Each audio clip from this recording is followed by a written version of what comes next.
Assalamualaikum warahmatullahi wabarakatuh. Perkenalkan, nama saya Arti Bintari Praja. Saya akan menjelaskan tentang sistem kardiovaskuler. Sistem kardiovaskuler biasa disebut juga sistem peredaran darah atau sistem sirkulasi.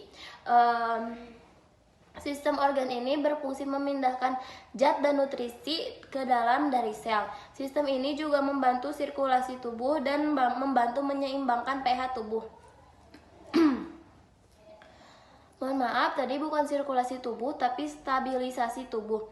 Fungsi utama sistem peredaran darah adalah mengedarkan oksigen, nutrisi, dan hormon ke seluruh sel dan jaringan tubuh.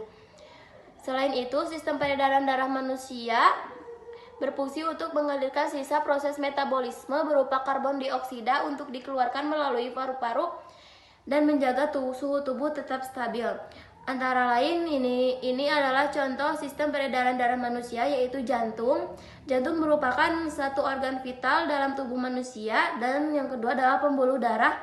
Pembuluh darah adalah bagian dari sistem peredaran darah yang berfungsi untuk mengedarkan darah dari jantung ke berbagai organ lainnya. Pembuluh darah dibagi menjadi dua, yaitu arteri. Arteri adalah pembuluh yang bertugas membawa daya akan oksigen dari jantung menuju seluruh jaringan tubuh, sedangkan vena, pembuluh darah yang berfungsi untuk membawa darah dari seluruh tubuh menuju paru-paru.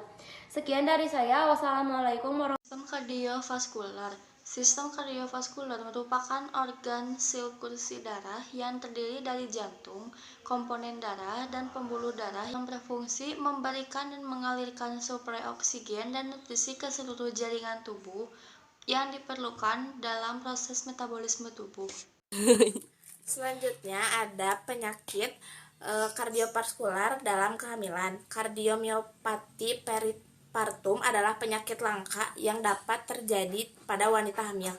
Penyakit ini juga dapat terjadi tidak lama setelah bayi lahir. Jantung pasien tidak dapat beradaptasi dengan meningkatkan peredaran dan tekanan darah dalam tubuhnya, sehingga otot jantung bertambah lemah. Assalamualaikum warahmatullahi wabarakatuh. Perkenalkan, nama saya Irma Nur Aini Rohimah. Di sini saya akan menjelaskan bagaimana perubahan pada sistem kardiovaskular pada ibu hamil. Yang pertama, ibu hamil akan mengalami peningkatan volume darah sebesar 30-50%. Lalu pada masa ini komponen yang pertama itu adalah plasma darah. Jadi sel darah merahnya itu akan kelihatan menurun. Terus hal ini juga yang menyebabkan si ibu mengalami anemia fisiologis. Serta pada ibu yang turunnya hemoglobin ini tuh masih normal kalau misalnya si hemoglobinnya tuh berkisar antara 11 gram sampai per dl. Nah, terus pada saat hamil jantungnya juga ibu berdetaknya tuh lebih cepat.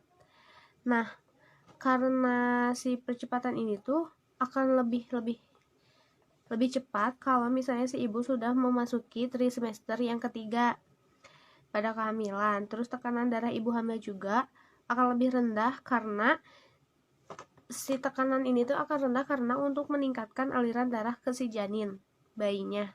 Terus si curah jantung juga akan lebih meningkat. Serta kalau misalnya si kondisi jantung pada ibu normal itu tuh akan mengalami perubahan yang berjalan baik, tapi tetap harus mengkonsumsi vitamin untuk menjaga kondisi kandungannya.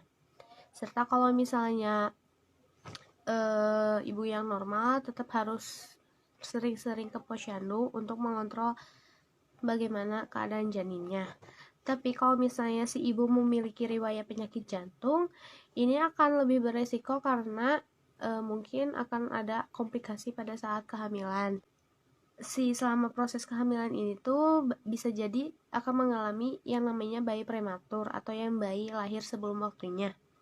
Serta kalau misalnya pada ibu yang memiliki penyakit riwayat jantung ini, si ibu ini tuh akan mengalami pendarahan. Jadi kalau misalnya disarankan nih buat ibu-ibu yang lagi mengalami yang memiliki riwayat jantung, lebih baik disarankan untuk persalinannya normal serta lebih sering-sering mengkonsumsi makanan sehat.